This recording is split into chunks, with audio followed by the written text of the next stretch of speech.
Give it up for Shannon Knoll.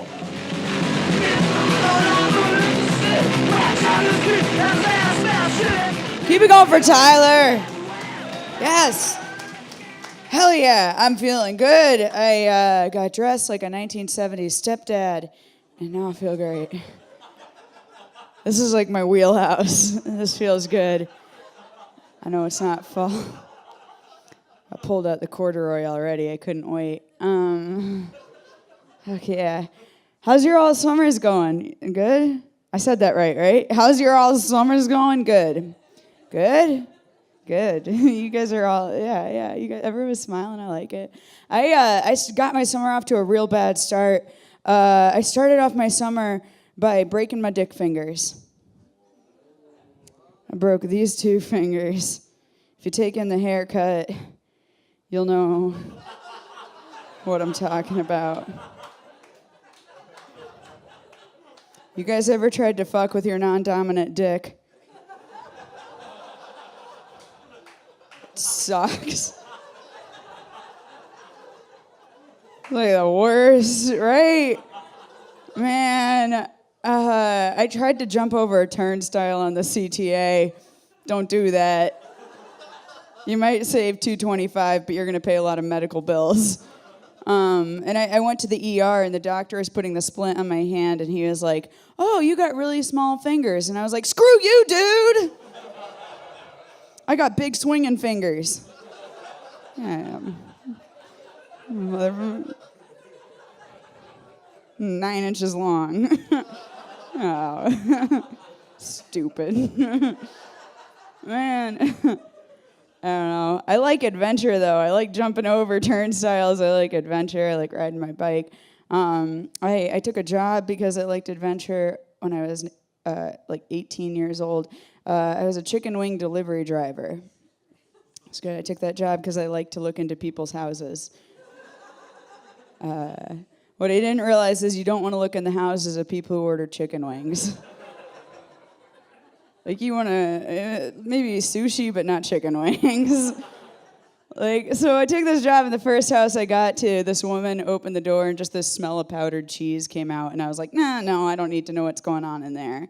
So I went to the next house. This woman opened the door, and it was just wall-to-wall birds, and I was like, "Ma'am, you didn't even need to order chicken wings. Just fry those up, you know?" The last house I got to, this guy opened the door, and he just had blood all down the front of his shirt. And he said the worst thing he could have said. He goes, "You didn't see nothing." And I was like, "No, sir, I didn't see nothing." So I start to drive away down his driveway, and the end of his driveway is blocked off by police officers. And I was like, I still got chicken wings to deliver. And I looked at the police officers. I was like, they're going to want to talk to me. So I just drove through a cornfield and got out of there. So like now I can put on my resume questionable morals, but really gets that job done. Yeah. Good at it. And that sort of attitude, that go-getter attitude, has got me my current job. I'm a tour guide on double-decker buses downtown. Cool. That's about the reaction that it deserves. I love it, though. It's great. Is anyone here from Chicago? Here? Awesome. It's great. I love this city so much. I've been here about 9 years, and I love it. I love sharing it with our main demographic, which is Wisconsin moms. All right. Yeah, they're a good bunch. I like talking about the architecture. I'll be like, this is the Auditorium Theater, built in 1889 by the architect Louis Sullivan, and then I'll look back at the moms, and they're all asleep. Apparently, they're also a sleepy bunch. And that's when I like to start throwing out fake facts. So I'll be like, oh yeah, also in the late 1800s, after Abraham Lincoln was shot, they shipped his body to Chicago and shot it out of a cannon into his grave hole in Springfield. Bam. And then like inevitably some Wisconsin mom will perk up and be like, oh no. Oh geez. Oh, how did he die? And I'll be like, he got shot. And they'll be like, oh, was it gang violence? I'm like, kind of. Like a little bit. Also, where were you educated? But like my favorite group to get are third graders, and we only get them at like the beginning and end of the school year. They'll rent out the double-decker buses to go around downtown as like a treat. My favorite thing is that all I have to do is keep them from jumping off the bus. And that's great. I was like, all right, all I got to do is come up with a game. Does anyone here have kids? No. What? Oh, cool. Where are they right now? Oh, good. Okay. That's a good thing for kids to do. I don't know what kids do. I don't have kids. You guys might know immediately that this is a bad idea. So I was like, all right, guys, as we're going around downtown Chicago, if you see something you know a fact about, you can raise your hand. I'll give you the microphone. You could say that fact right into the microphone. Right. So I implemented this plan, and we're going around downtown Chicago. We go past our first building, the Willis Tower. I'm like, this is the Willis Tower, the tallest building in Chicago. This little boy's hand shoots up, and he's like, yeah. I got a fact. And I was like, yeah, what's up? And I give him the mic, and into the mic he goes, when are they going to fly another plane into it? Oh, shit.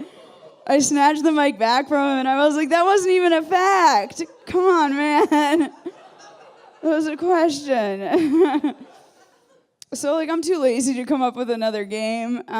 So the next time we had third graders, I played the same game, and I was like, all right, guys, anyone has a fact? Just raise your hand. I'll give you the microphone.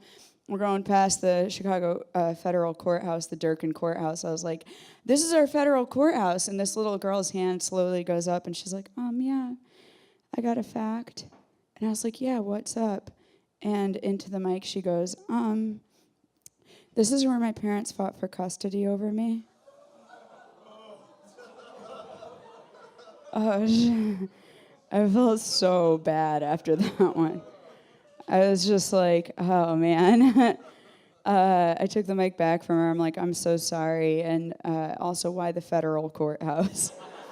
It shouldn't have been that one. But, like, then I looked at her, and this girl is grinning ear to ear. And I was like, oh, no, she feels great. She just unloaded her shit onto all her friends. And I was like, that's what I want to do with my tours.